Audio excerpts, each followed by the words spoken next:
Ini saya mau berbagi sedikit secara cepat ya tentang berkat dan anugerah Tuhan melalui country living ya, hidup pedesaan. Sebelum saya menjadi Advent tahun 2020 ya, Tuhan sudah bukakan pada saya bahwa saya bercocok tanam.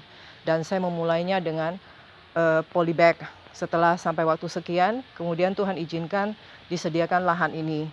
Pada saat itu lahan ini tidak ada di dalam bayangan, dan inilah kehendak Tuhan, walaupun tidak sempurna. Kalau misalnya petani membajak, itu air-air merembes ke sumur. Jadi saya harus masukkan ke toren, kemudian didiamkan, baru kemudian bisa dipakai dengan benar. Jadi kesusahan-kesusahan yang kita alami itu tidak membuat kita putus asa, kecewa, dan marah lagi. Kenapa? Karena kita mendengar suara Tuhan, bahwa itulah kehendak Tuhan.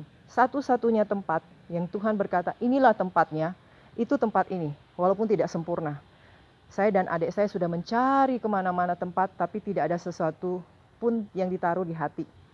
Jadi tempat inilah yang saya mendengar dengan jelas suara Tuhan berkata, inilah tempatnya.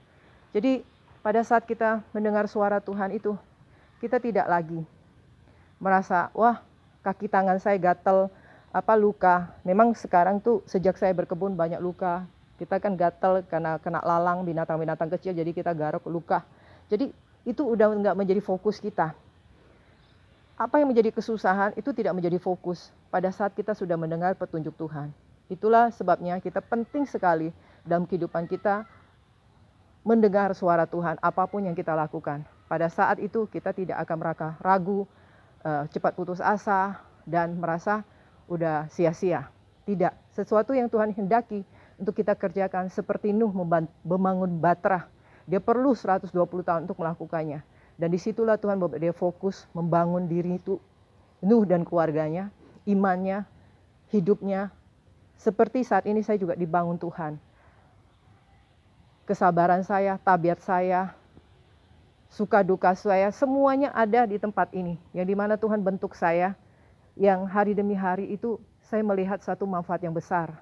Dan juga membangun kesehatan saya dan fisik saya.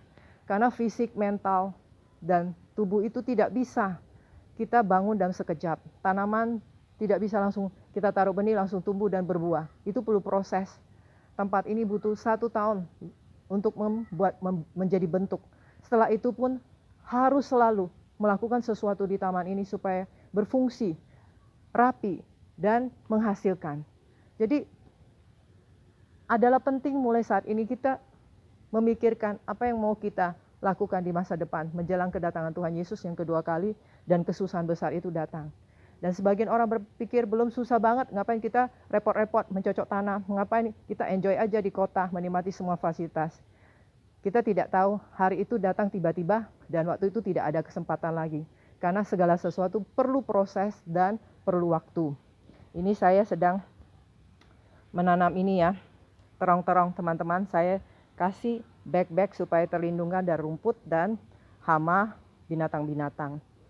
Saya bersyukur saya bisa mengaminkan apa yang disampaikan dalam tulisan-tulisan Ibu Ellen G. White, karena sebelum saya membaca bukunya, Tuhan sudah membukakan pada saya bahwa pentingnya bercocok tanam. Jadi tahun 2020 sudah dibukakan sebelum saya menjadi Advent. Kemudian tentang Mao the Beast, tentang Sabat, tentang binatang pertama dan kedua, itu Tuhan juga bukakan. Maka ketika saya membaca buku-buku Ibu Ellen G. White, saya tidak merasa menolak ataupun bilang itu sesat, tidak. Karena sebelum saya membacanya, Tuhan sudah membukakan, memberikan satu gambaran, memberikan satu contekan buat saya. Bagaimana dunia ini, apa itu binatang satu dan binatang kedua. Ya udah teman-teman ya, saya ngomong ini cepat karena waktu dan saya ingin sampaikan banyak hal, tapi saya nggak mau bikin video terlalu panjang. Ya udah teman-teman, Tuhan Yesus memberkati ya. Haleluya. Amin.